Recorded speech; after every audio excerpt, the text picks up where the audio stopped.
결국 이렇게 되는구나. 6년을 버텼으면 됐지. 이젠 진짜 못 참겠다. 가자, 동현아.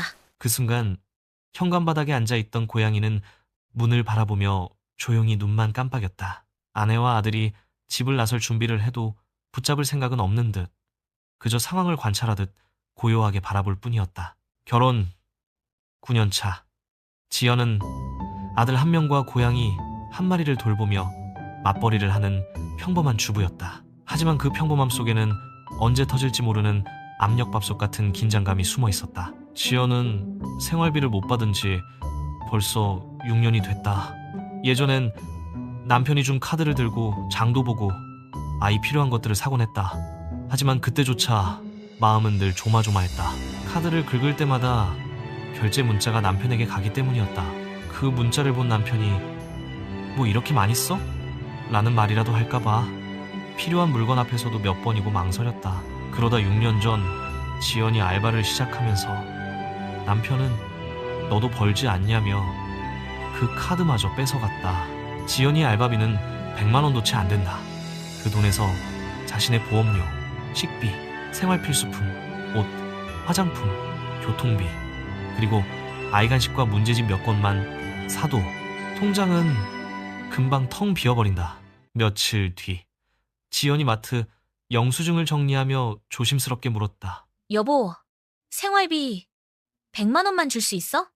나 진짜 너무 빠듯하고 아이도 크니까 필요한 게 많아. 100만 원만 주면 정말 알뜰살뜰하게 잘 쓸게. 생활비, 내 월급이 쥐꼴인데 어떻게 100만 원을 주냐. 당신 월급 얼마 받는데? 그걸 왜 캐묻는데? 내 월급 알아서 뭐 하려고? 지연은 결혼 9년 동안 남편의 월급이 얼마인지 한 번도 들은 적이 없다.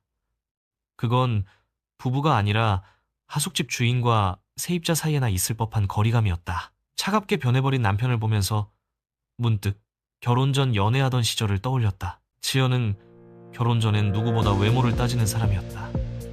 멋지고 키 크고 완벽한 외모의 사람이라면 모든 게 다 괜찮을 거라 믿었다. 10년 전 헬스장에서 그녀의 눈앞에 남편이 나타났다. 말 그대로 지연이 꿈꿔오던 외모.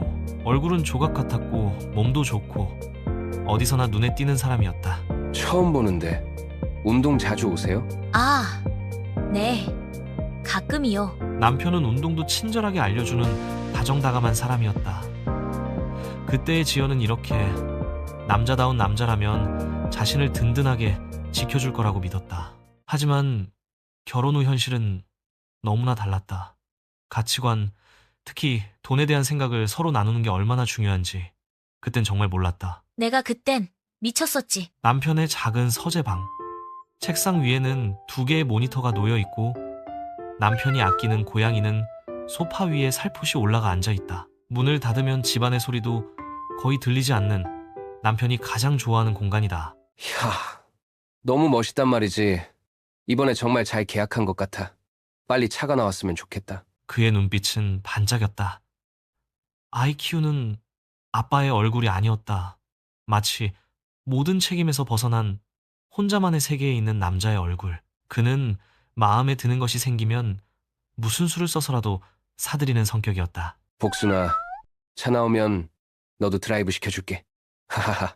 어느 날 퇴근한 지연은 장을 본 뒤 집으로 향하고 있었다. 그런데 집 근처에서 보지 못했던 근사한 외제차가 서 있었다. 그 순간 문이 열리더니 그 안에서 남편이 모습을 드러냈다. 하, 역시 남자는 가오지.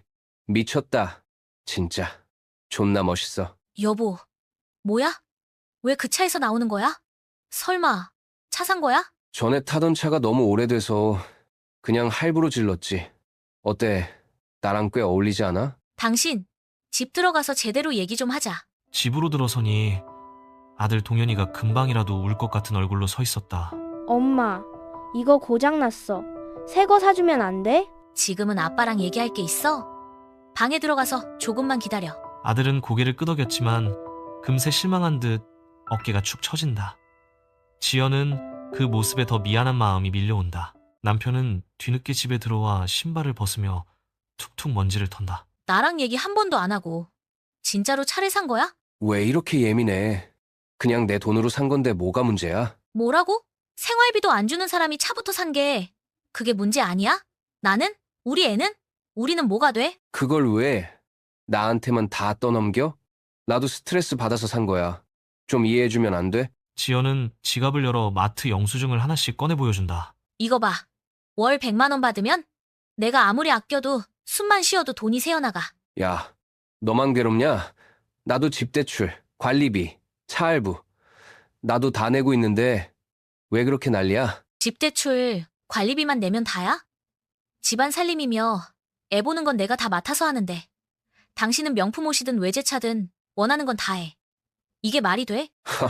다 맡아서 한다고? 그럼 너도 더 많이 벌어와.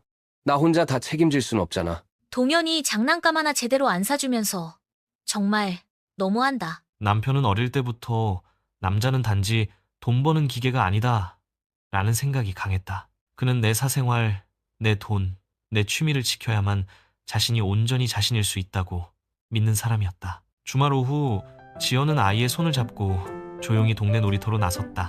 철봉과 미끄럼틀에는 아이들이 올라갔다 내려오며 번쩍거리는 새 운동화를 자랑하듯 내딛는다. 지연은 벤치에 앉아 따뜻한 커피가 담긴 종이컵을 두 손으로 꼭 쥔 채 그네를 타는 아들만 조용히 바라보고 있었다. 지연의 아들은 한 시즌 지난 얇은 바람막이와 긁힌 구두 자국이 많은 운동화를 신고 있었다.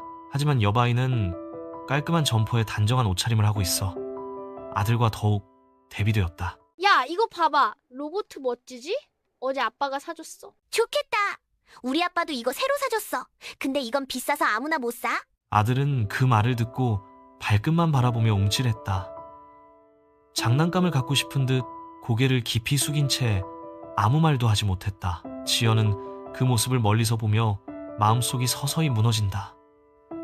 입술을 깨물어 참지만 눈가가 금세 뜨겁게 젖는다. 우리 아들 왜 이렇게 초라해 보이지? 바람이 스치는 소리와 다른 부모들의 웃음, 그리고 상표 딱지가 달린 새 옷들이 시야에 들어올수록 지연의 얼굴은 더 흐려지고 눈물이 맺힌다. 아들은 아무 말도 못한 채 그저 쭈그려 앉아 달아버린 모래바닥을 괜히 손으로 긁었다. 눈길은 계속 장난감 쪽으로 향하지만 금세 부끄러운 듯 시선을 떨어뜨렸다. 동현아, 엄마도 나중에 장난감 사줄게. 이제 집에 가자. 엄마, 우리 돈 없어? 아니야, 없어도 엄마가 꼭 사줄게. 조금만 기다려. 아들은 그 말을 듣고 천천히 고개를 끄덕이며 억지 미소를 짓는다. 한편 놀이터에서 벌어진 일을 전혀 모르는 남편은 집에서 고양이와 한가롭게 장난감을 흔들며 놀아주고 있었다. 여보, 고양이 장난감 또 샀어? 고양이 먹을 것도 못 사? 집에 먹을 게 없었잖아. 그게 뭐 그렇게 큰 문제야? 애 장난감. 옷 살 돈도 없어서 아끼고 있는데 당신은 왜 고양이부터 생각하냐고. 식탁에는 방금 사온 고양이, 사료와 다양한 간식들이 한가득 놓여 있어 남편의 관심이 어디에 향해 있는지 선명하게 드러났다. 복순이 내가 안 챙기면 누가 챙기냐? 굶게 할 순 없잖아. 누가 굶기래? 당신은 우선순위라는 게 없어. 생활비 내가 혼자 짜맞추느라 얼마나 스트레스 받는지 알아? 또 돈 얘기야? 야, 돈이 더 필요하면 네가 더 벌어오면 될 거 아니야. 와, 결국 또 그 소리네. 나한테 더 벌어오라고? 내가 지금까지 뭘 하면서 살아왔는지는 생각도 안 해? 아내는 더 이상 아들 앞에서 싸우기 싫어 아들을 데리고 방 안으로 들어가 버렸다. 아이 생각 없다던 사람을 겨우겨우 설득해 임신했는데 이렇게 될 줄은 상상도 못했다. 아내는 아빠와 아들이 다정하게 지내는 모습을 기대했지만 현실은 남편의 관심이 온통 고양이에게 쏠려 있었다. 밤 11시. 거실의 라면 냄새가 진동한다. 남편이 혼자 아들의 라면을 먹고 있었다. 그 라면 먹으면 어떡해? 그거 동현이가 내일 먹겠다고 챙겨둔 거였어. 아니, 라면 하나 가지고 왜 그래? 그냥 또 사면 되잖아. 생활비도 한 푼 안 주는 사람이 아들 것까지 뺏어 먹으면 안 되지.